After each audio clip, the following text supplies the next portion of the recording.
family, sitting around, anticipating the tones going off and thinking about that next run. As far as dealing with it, you get used to it after a period of time of being on the job, and just physical training really helps out a lot. 911, what's the location of your emergency? I'm at about Union Street and 31 in Westfield on the south side. Okay. I had a semi-truck pull out in front of a guy, and he hit him, and he's off the road here. Okay. And is anyone hurt? well, he can't get out of his car. But he's awake and talking and on his phone. He just can't get out. The front end's got him all trapped in. Okay, and you're US 31 on the south end side. Yeah, just south of Union Street. South of Union. Yes. Police and some firemen started your way there, okay? All right.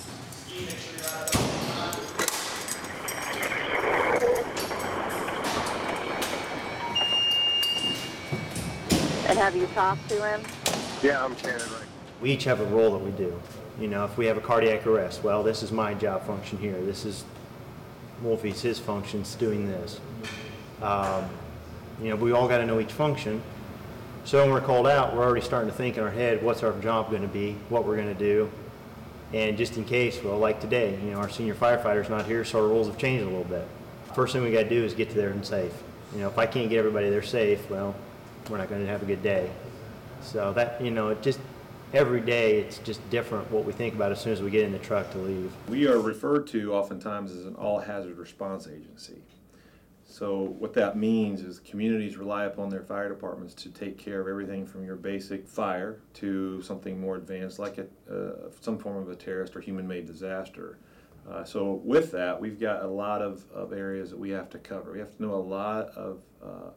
know a gamut of things, basics on several series of different events that may happen in any given community. So with that, we have to train.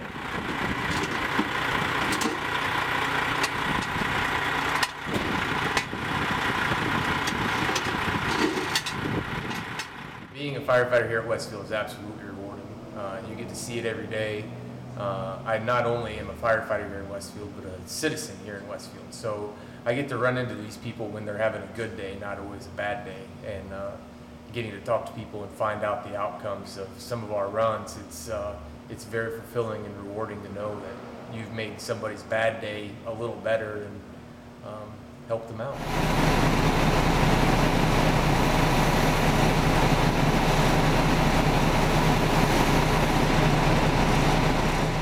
This is a question for your wife. Do you know when he's on call?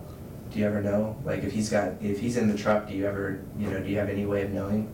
I do have a pager at home, but honestly, I don't look at it all that much because I don't need to know. Yeah. How do you handle the anxiety knowing that he risks his life daily? For me too, it's just a matter of faith, knowing that God's going to protect him. And I just look at it as any job can be dangerous. Obviously, this job is inherently very dangerous, but before this, he installed granite countertops. I mean, a countertop could have fallen on him, so. Every morning when I leave my house, I give my wife a kiss and tell her I love her and tell her to have a good day. I've done that every morning since I've met her. I was on the job before I met her, and that's what I do every morning before I leave. So our last words are, if something ever happens, she knows that I love her and to go on. So coming home, I'm just happy to have made it through a shift safe and made it through home and walking through the door and seeing my wife and seeing my little boy. It's awesome to know that I'm home for 2 days and get to spend the time with them. The busiest time of day is about 3 to 4 o'clock. Our statistics prove this. Is between 3 and 4. Busiest day of the week is Tuesday. The most common call that we go on is an injured person as a result of a fall. I think there was a run that we had just north of 32 on 31.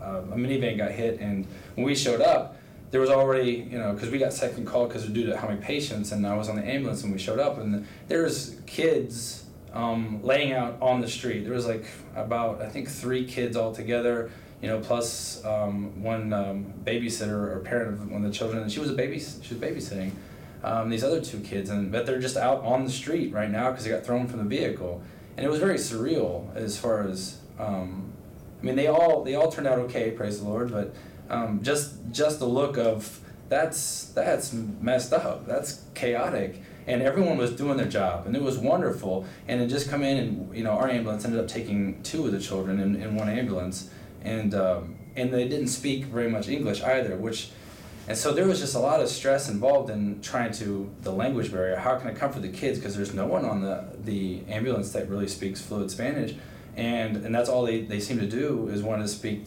Spanish. And you're trying to comfort them, and they're crying, and with their mom's not on the ambulance. So, especially as a parent, I'm looking at these kids like, I want to comfort you, and I can't. And you just do the best you can with, stroke their hair and, hold their hands. The call came out early in the morning. We were asleep. I believe it was cardiac arrest, is what they called in at. First thing in our head was, well, is this a true cardiac arrest? What's going to happen? As soon as we started hearing dispatch, I believe it came out as approximately 40 to mid 40-year-old gentleman. We're like, yeah, this is probably a cardiac arrest. We're going in. We're probably going to have to do some work, quite a bit of work. Wolfie and I started talking. He grabbed the tech bag, I grabbed the suction, and I grabbed the AED. We get in there, and here's the mother starting to work the husband. What do you mean by that? She was doing chest compressions. What was really hard was, sorry guys, there's a little kid right there. There was a little 4-year-old kid right there by Dad, and he didn't make it. And there's nothing we can do, and that's what kills me. That's the hardest part of this job. Like I said, a bunch of guys got younger kids than I do. My kids are older. They're 9 and 14 now. But to see that little kid there, and we're supposed to be the ones that fix everything for you guys, and we can't do a thing. He'd been dead for probably most of the evening. And then the worst part was his spouse, she goes, we were arguing last night, and that's always how it is. But it's little things that don't mean anything. This family had, I don't know, you guys might know, or I don't know, a teenage daughter too. They had 3 kids. But the worst part was seeing that little boy there just looking at Dad and not knowing what to do. And there's the fireman supposed to fix it, and I can't fix it. That's the hardest one. There was a call that we went on several years ago, and it was a child that was delivered in not such a good circumstance. When we arrived, the child wasn't breathing, newly born. Mother just really didn't seem to care to want the child or anything, or care to what the outcome of that was. I think it affected me then pretty bad, and then as a parent now, it affects me even more to see that situation and recall that situation and remember that baby not breathing. But the outcome to that was the child is alive today due to our efforts and is living a normal life. And is, I believe, 4 or 5 years old now, and it was an awesome day. And I remember when she took her first breath that you could have heard a pin drop. That it was so quiet, that it was so amazing to have been a part of that.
every day is my best day here. I love the job, and it's great, and it's exciting to be here. You never know what you're going to get into and what you're going to anticipate. The best day that I've had here would be, wow. I mean, going through it, it was a lot of work and busy, but I mean, there was a day that we were out of the station for 22 of the 24 hours taking runs. It's a busy day, it's a lot of work, and you get really tired, but also it's really exciting because you know you're out there helping people and doing what you were hired to do. So I would say that my best day at the job are days that I'm making the calls. I mean, it's unfortunate that people have to meet me in the times that they do, but I'm just glad I could be there to help them out.